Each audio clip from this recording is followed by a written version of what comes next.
नमस्कार दोस्तों। Cheque bounce के केस में एक सबसे स्ट्रोंग और सबसे वीक डिफेंस जो आता है अक्यूज की साइड से, वो आता है सिग्नेचर मिसमैच हो रहे हैं।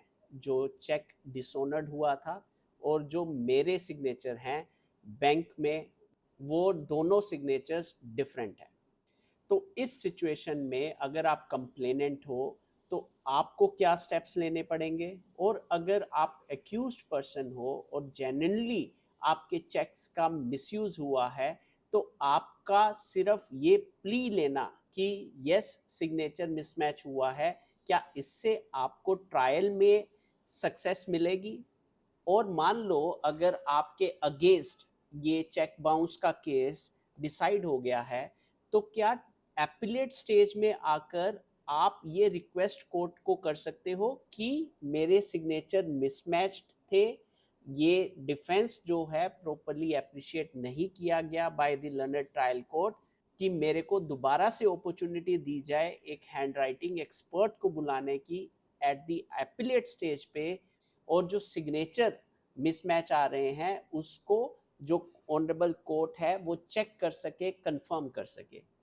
हम इन्हीं क्वेश्चंस का आंसर जो है इस वीडियो में डिस्कस करने वाले हैं, in view of the judgment of honourable supreme Court in the matter of Ajit Singh Rathore versus State of Gujarat. ये जो जजमेंट थी, ये जजमेंट आई टू जज bench of the honourable supreme Court, और ये जजमेंट अराउंड आई 29 ऑफ जनवरी 2024। हम इस जजमेंट के थ्रू ये समझने की कोशिश करेंगे कि ऐसे कौन से फैक्ट्स एंड सर्कमस्टांसिस थे कि ये मैटर जो है ऑनरेबल सुप्रीम कोर्ट के पास पहुंचा।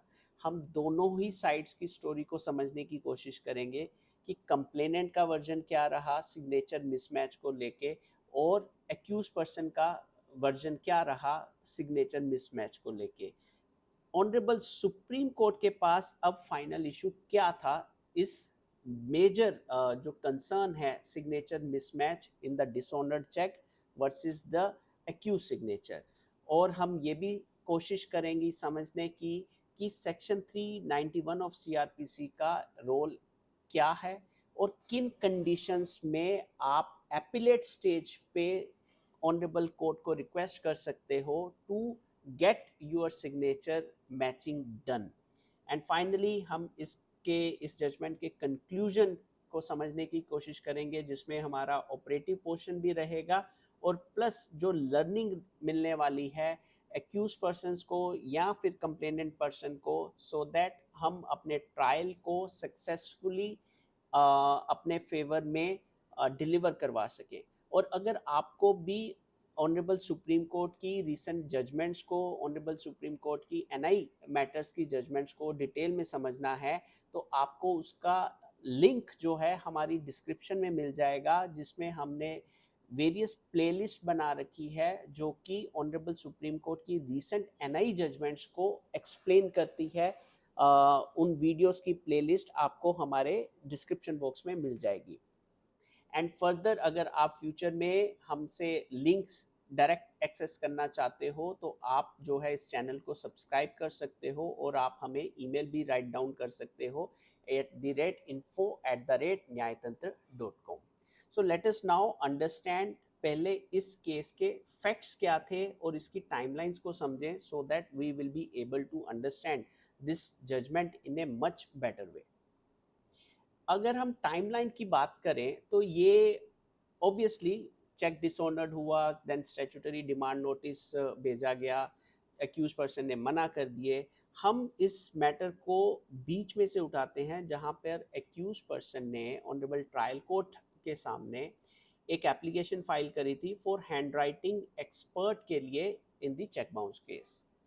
ऑनरेबल ट्रायल कोर्ट ने ये एप्लीकेशन रिजेक्ट कर दी, बोला कि एक्यूज पर्सन की जो इंटेंशंस हैं और कुछ नहीं है, डिले करना चाहते हैं ट्रायल को। तो अब कहने को many times we do being an advocate, जब भी अगर आप एक्यूज को रिप्रेजेंट कर रहे हो और ये फैक्ट निकल के आ रहा है कि एक्यूज के चेक मिसयूज हुए हैं और जो सिग्नेचर्स थे कंप्लेनेंट ने खुद ही लगा दिए, और एक्यूज पर्सन के सिग्नेचर्स और डिसऑनर्ड चेक पे जो सिग्नेचर्स हैं वो कम्प्लीटली मिसमैच हो रहे हैं, तो इस केस में फिर अक्यूज पर्सन को क्या करना चाहिए? ट्रायल कोर्ट अगर ये ही अपील दे रहा है कि भाई आपका ऑब्जेक्टिव जो है डिले करने का है, तो बीइंग एन अक्यूज पर्सन मैं तो विदाउट रिलीफ के रह जाऊंगा और मेरे अगेंस्ट सीवियर प्रेजुडिस पैदा होगा, जो कि मेरे अगेंस्ट केस को ले जाएगा। चलो, अब जब ये ट्रायल कोर्ट का डिसीजन आया, उसके बाद ट्रायल कोर्ट ने कन्विक्शन दे दिया। If you see, there is a silence from the accused person after this rejection order of the application. Meanwhile, सो फिर जो कन्विक्शन में जब एपिलेट की स्टेज आई, तो अक्यूज पर्सन ने सेक्शन 391 सीआरपीसी की एप्लीकेशन लगाई, उसमें एडिशनल एविडेंस लीड करने की रिक्वेस्ट करी। ऑनरेबल सेशन कोर्ट ने ये एप्लीकेशन डिसमिस कर दी। फिर उसके बाद high court, Gujarat high court के पास ये मैटर पहुंचा और ऑनरेबल गुजरात हाई कोर्ट ने भी ये मैटर जो था डिसमिस कर दिया। अब इस डिसमिसल को लेके जो एक्यूज पर्सन था वो ऑनरेबल सुप्रीम कोर्ट के पास आया। तो अब हम आगे बढ़ने से पहले अगर जो की फैक्टर्स हैं जो कि हमें इस मैटर को समझने में काफ़ी हेल्प करेंगे, पहला कि ट्रायल कोर्ट में ये जो एप्लीकेशन जो थी रिजेक्ट क्यों हुई, उसका अगर रीज़न हम देखें तो एक्यूज पर्सन ने एप्लीकेशन में ये प्रेयर लगाया कि send the cheque to the handwriting expert for comparison of the handwriting and as well as the signature appearing thereon, with the plea that his signature had been forged on the checks in question. So being an accused person, what I am doing is I am requesting court कि साहब मेरे तो signature different है, अब आप ये check को handwriting expert के पास भेजो और आप उसको बोलो कि भाई इस हैंडराइटिंग एक्सपर्ट जो है एक ओपिनियन लेके आए और बताए कि ये सिग्नेचर्स जो हैं मिसमैच्ड हैं, जो हैंडराइटिंग है डिफरेंट है या सेम है। तो लर्नेड ट्रायल कोर्ट ने बोला भाई साहब हम ये आपकी एप्लीकेशन रिजेक्ट कर रहे हैं बिकॉज आप जो है ट्रायल को डिले कर रहे हो। ये अब ये एप्लीकेशन फाइल भी कब करी गई थी? एप्लीकेशन फाइल करी गई थी डिफेंस के एविडेंस स्टार्ट होने पे। तो नाउ जब आप अपना डिफेंस पेश करने वाले हो तो आप कोर्ट को क्यों बोल रहे हो कि appoint an handwriting expert? Why don't you bring your evidence by saying that जो हैंडराइटिंग एक्सपर्ट ने देखो ये बोला है, ये रहा उसका ओपिनियन, उसके ओपिनियन में ये कैटेगोरिकली आ रहा है कि एक्यूज के सिग्नेचर्स डिफरेंट हैं और बैंक के सिग्नेचर्स जो एक्यूज के बैंक में जो सिग्नेचर्स हैं वो डिफरेंट थे और जो चेक के ऊपर जो सिग्नेचर्स हैं वो डिफरेंट हैं। चलो, ये मैटर जो है अब जब ट्रायल कोर्ट से एप्लीकेशन डिसमिस हो गई तो इट इज़ वेरी इंपॉर्टेंट कि एक्यूज पर्सन ने इस डिसमिसल ऑर्डर को चैलेंज नहीं किया।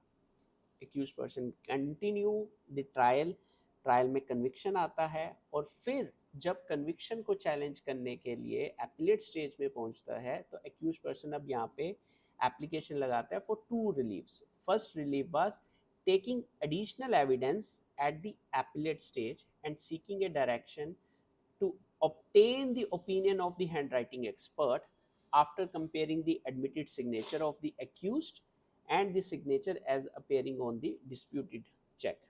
अब आप एपिलेट स्टेज में जाके ऑनरेबल कोर्ट को बोल रहे हो कि हमें आप परमिशन दो सो दैट हम हैंडराइटिंग एक्सपर्ट से ओपिनियन ले आएँ और ये आपको असिस्ट करें एस्टैब्लिश करने में कि जो सिग्नेचर्स थे चेक में वो अलग थे और जो एक्यूज के एक्चुअल सिग्नेचर हैं वो डिफरेंट है। इसके साथ एक्यूज पर्सन ने ये भी रिक्वेस्ट करी कि आप जो है पोस्ट ऑफिस से कंसर्न्ड ऑफिसर को सम्मन करो सो दैट वो आए और बताए कि जो सेक्शन 138 के अंदर जो डिमांड नोटिस भेजा गया था वो सर्व हुआ है कि नहीं हुआ, ये भी आके बताए। और ये कब बताए? एपिलेट स्टेज पे बताए। तो सेशन कोर्ट ने भी उनकी ये जो एप्लीकेशन थी डिसमिस कर दी। अब इस डिसमिसल को हाई कोर्ट ने जब अपहेल्ड किया तो अब ये मैटर जो है ऑनरेबल सुप्रीम कोर्ट के पास पहुंचता है। So now let us discuss honourable supreme court के पास कोर इशू अब क्या था। तो अगर अब हम ऑनरेबल सुप्रीम कोर्ट की इनिशियल स्टेज पे बात करें इस मैटर की, तो इशू जो था ऑनरेबल सुप्रीम कोर्ट के पास ये था कि whether the accused can invoke section 391 of the CrPC at the appellate stage to introduce new evidence. क्योंकि आप एविडेंस क्या इंट्रोड्यूस करने वाले हो, opinion of the hand writing expert, जिससे you want to establish that cheque के ऊपर जो साइन थे और जो एक्यूज पर्सन के बैंक अकाउंट में जो साइन है वो डिफरेंट है। तो इसके लिए let us understand section 391 of CrPC है क्या। Appellate court may take further evidence और direct it to be taken. So clearly section की हेडिंग से ये समझ में आ रहा है कि एपीलेट कोर्ट जो कि सेशन कोर्ट है इस चेक बाउंस की मैटर्स में, उनके पास पावर्स है to take the additional evidence. क्या हर कोई डॉक्यूमेंट एडिशनल एविडेंस में ले लिया जाएगा? Let's understand now. In dealing with any appeal under this chapter, the appellate court, if it thinks additional evidence to be necessary, this is the very important first reason, if it thinks additional evidence to be necessary, shall record its reasons and may take such evidence itself or direct it to be taken by a magistrate, or when the appellant court is a high court, by a court of session or a magistrate as the case may be. So clearly question is कि अगर appellate court को लगता है कि evidence की requirement है, तो या तो एपिलेट कोर्ट खुद भी उसको ऑन रिकॉर्ड ले सकते हैं, या फिर they will direct the magistrate court और the lower trial court to take it on the record. अब इस सेक्शन 391 की जो इंटरप्रिटेशन को ऑनरेबल सुप्रीम कोर्ट ने किस तरह से हैंडल किया है, let us understand. Honourable supreme Court का ऑब्जर्वेशन 391 के ऊपर क्या था, that the law is clear कि such power should be exercised only in the exceptional circumstances. So you can not have every time that ये document miss हो गया था, ये डॉक्यूमेंट हमें अभी मिला, अपील स्टेज में मिला है, तो अब आप इसको कंसिडर कर लो, राइट। ऑनरेबल सुप्रीम कोर्ट ने refer to the various precedents and उसमें कंडीशंस को आइडेंटिफाई किया। व्हाट आर दोज कंडीशंस जब सेक्शन 391 को इन्वोक करके आप एपिलेट स्टेज पे एविडेंस को ला सकते हो। The first condition is when a party could not produce the evidence during the trial despite due diligence. This is a critical कि आपने अपना हर एफर्ट लगाया, हर कोशिश करी, तो भी आपके पास वो डॉक्यूमेंट उस समय अवेलेबल नहीं था, आपके पास वो एविडेंस अवेलेबल नहीं था, और जिसके कारण आपके अगेंस्ट ट्रायल कोर्ट ने जजमेंट पास कर दिया है। So now at the appellate stage you are requesting the honorable appellate court to take these evidence on record. दूसरी कंडीशन क्या है?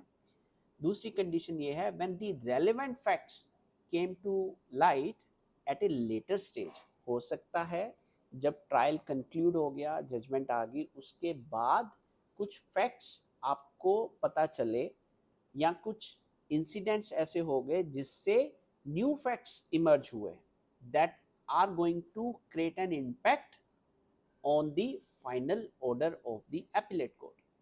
तो उस समय आप जो है सेक्शन 391 को इन्वोक कर सकते हो। Condition 3, when non consideration of such evidence may result in failure of justice। So obviously if I do not have these conditions to be fulfilled, I would rely on this thing that मेरा ये evidence जो था consider ही नहीं करा गया, and if ये evidence appellate stage में भी कंसिडर नहीं किया जाएगा तो it will result into the gross injustice to me, and that's why I am requesting the appellate court to take this document on record under section 391 of the CRPC। Finally, the Honorable Supreme Court also held कि invocation of section 391 ये कोई automatic process नहीं होने वाला कि आपने application file करी, आपने ये बोल दिया कि okay sir condition number 1 is satisfied और मेरे डॉक्यूमेंट्स ऑन रिकॉर्ड ले लीजिए। नहीं, ऐसा नहीं होगा। You have to satisfy to the court, you have to bring forth the importance of these documents. You have to establish that you were due diligent, you were aware, or you were only recently aware of these facts, because prior to the at the trial stage ये documents हम लगा ही नहीं सकते थे या ये documents available ही नहीं थे. So that's how the discretion of the court is going to be there, and only exceptional circumstances should be there to invoke the 391 CRPC. अब coming back to this case, ये तो हमने principal समझ लिया कि okay 391 को कब हम इन्वोक कर सकते हैं.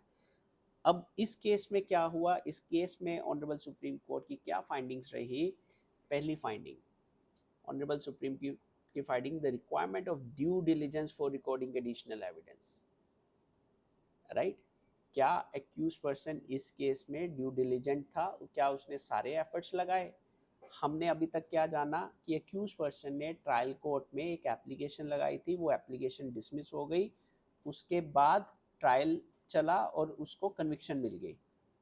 लेकिन अगर अब हम एक्यूज पर्सन की ड्यू डिलिजेंस की बात करें तो ऑनरेबल सुप्रीम कोर्ट ने उसके क्रॉस एग्जामिनेशन जब मैटर के देखा तो उसमें पता चला कि accused person has examined the bank witness. अब उसने बैंक में से उनके बैंक के रिप्रेजेंटेटिव को बुलाया था, लेकिन he did not ask any question regarding the signature of the cheque. So मेरा स्ट्रॉन्ग डिफेंस ये है कि मेरे सिग्नेचर इस जो चेक के ऊपर हैं वो डिफरेंट है then the signature from the bank account.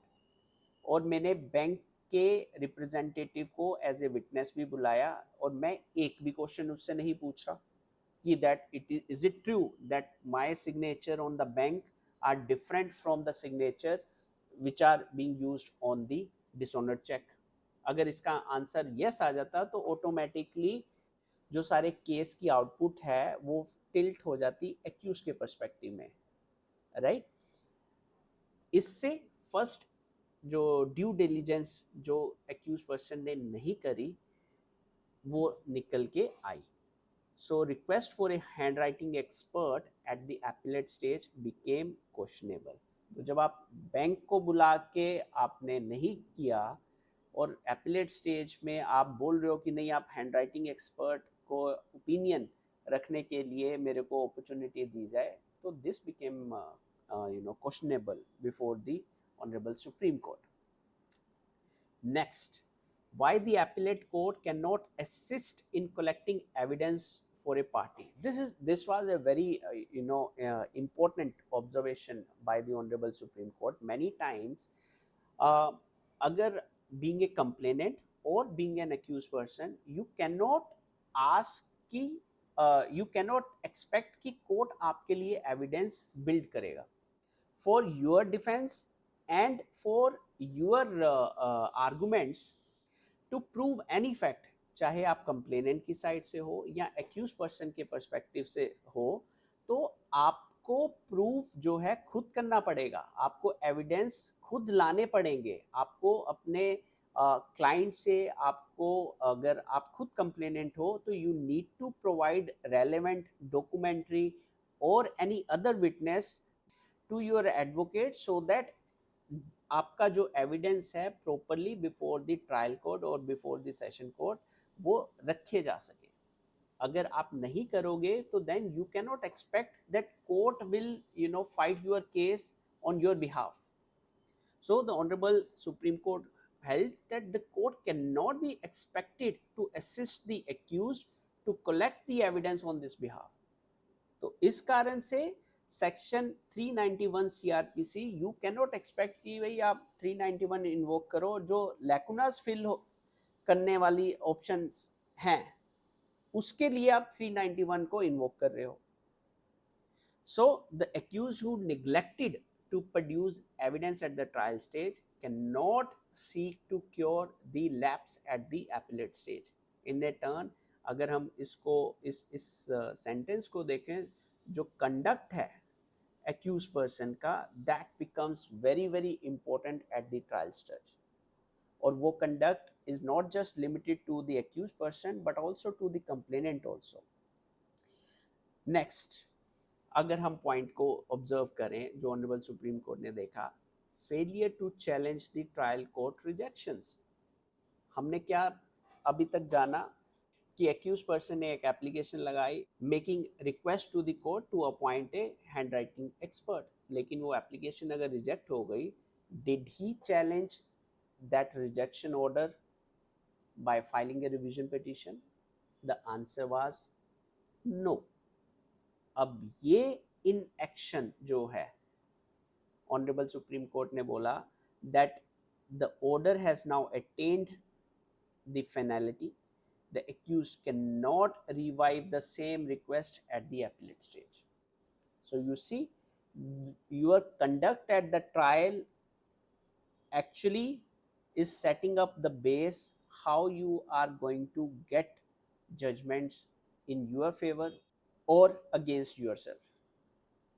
So another important reason जो ऑनरेबल सुप्रीम कोर्ट ने क्लियरली ऑब्जर्वेशन में लेके आए, बैंक का जो रिटर्न मेमो था उसमें एक लिस्ट थी जिसमें वेरियस रीजंस भी लिस्ट आउट थे कि चेक किस रीजन के कारण डिसऑनर्ड हो रखा है या चेक किस रीजन के कारण रिटर्न किया जा रहा है. उसमें से जो रीजन नंबर 10 था वो ये था, drawer's signature differs from the specimen recorded with us. लेकिन जब ये चेक डिसऑनर्ड हुआ और डिसऑनर्ड मेमो जब कंप्लेनेंट के पास पहुंचा तो उसके अंदर जो रीजन था वो ये था कि funds insufficient, account dormant. It was not for the mismatch in the signatures, and that becomes a very critical evidence which acted against the accused person. Coming back to now complainant की side से, अब honourable supreme court ने for in the cheque bounce matters में once again highlight किया कि section 118 जो कि presumptions हैं एज टू नेगोशिएबल इंस्ट्रूमेंट्स का इम्पोर्टेंस क्या है. इस केस में there is a very very much importance given to the section 118E.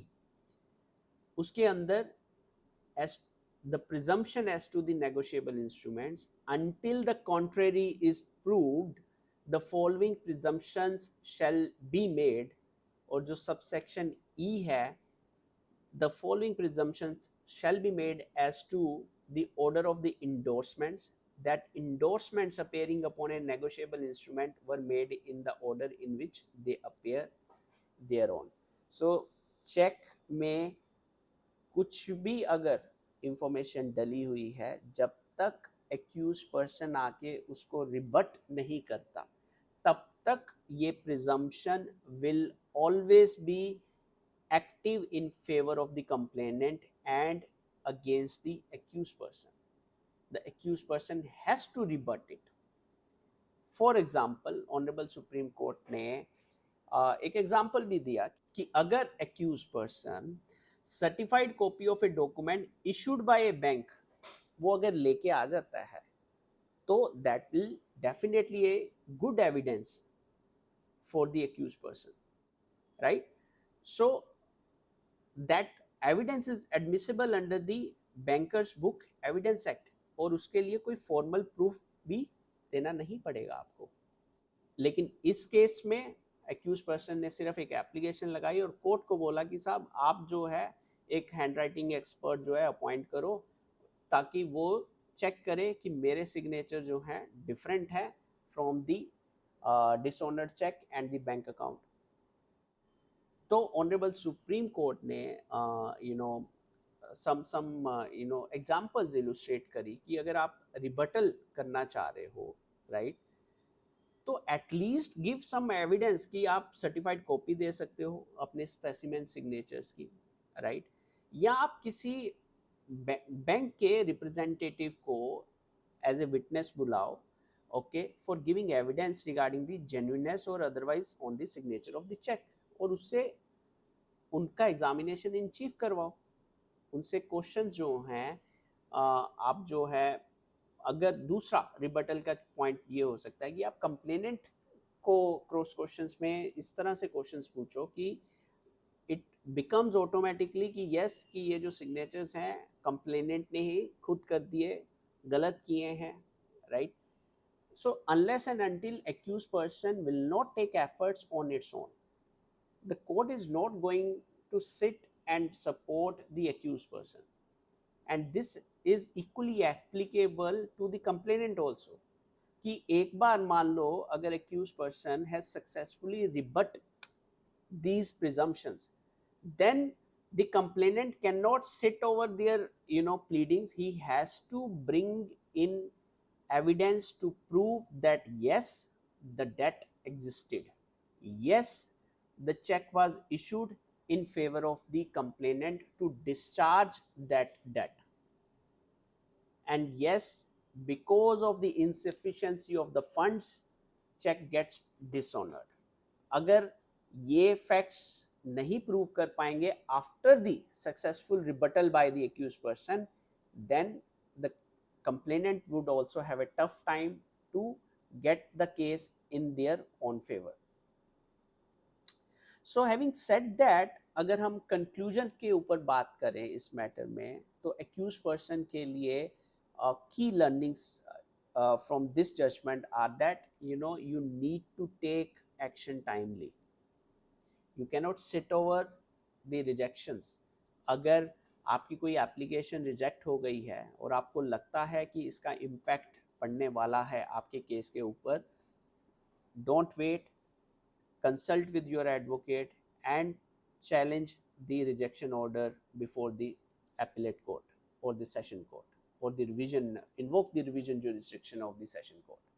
अगर आप ये नहीं कर पाओगे तो फेयर चांसेस हैं कि आप जब एपिलेट स्टेज में जब आपको लगे कि यार ये डॉक्यूमेंट तो बहुत इंपॉर्टेंट है, ठीक है, और ट्रायल कोर्ट ने मेरे को लेने नहीं दिया, तो देन सेक्शन 391 के जो प्रिंसिपल्स हैं कि आपको विदाउट ड्यू डिलीजेंस आपकी चेक किए बगैर 391 इन्वोक नहीं किया जाएगा आपके फेवर में, तो then you need to take appropriate steps. You need to ensure कि आप appropriate steps low at the trial court level only. Okay. Second is, जितना आप डिले करने वाले हो अपने डिफेंस को एस्टैब्लिश करने में, उतना आपके लिए डिफ़िकल्टी बढ़ती जाएगी. डू नॉट एक्सपेक्ट कि एपिलेट कोर्ट में कोई चमत्कार होगा और आप जो है जीत जाओगे.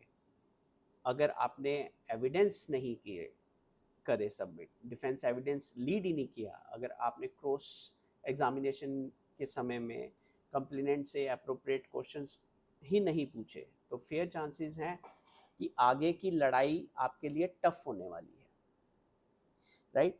सो अगर हम एक कंप्लेनेंट के पर्सपेक्टिव में बात करें, many times don't get threatened, don't get fear कि एक्यूज पर्सन ने आके ये एलिगेशन किया कि भाई मेरे तो चेक्स जो हैं मेरे तो सिग्नेचर्स हैं वही डिफरेंट है.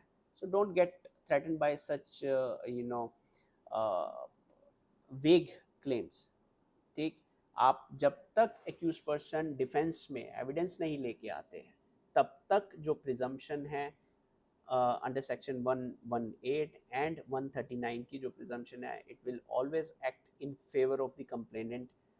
जब सक्सेसफुल रिबट एक्यूज पर्सन से हो जाएगा, तब ही आपके ऊपर ऑनस आएगा to establish the debt, to establish that yes cheque was issued, to discharge the liability of the debt, partial discharge हो या फुली डिस्चार्ज हो, of the debt which existed between the complainant and the accused person. And I hope with this video आपको importance of the evidence at the trial stage पता लगा होगा, how the honorable Supreme Court has actually went into the nitty gritties and made crucial observations on the practice followed by the accused person, on the conduct of the accused person, which ultimately led to the dismissal of this SLP also.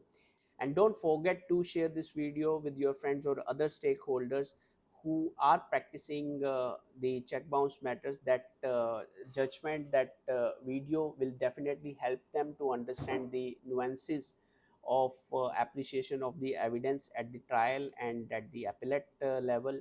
And thank you very much for going through this video. Continue to subscribe to this channel if you wish to receive the regular updates from us.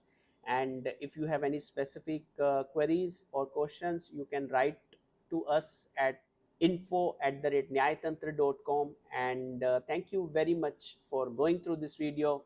Jai Hind.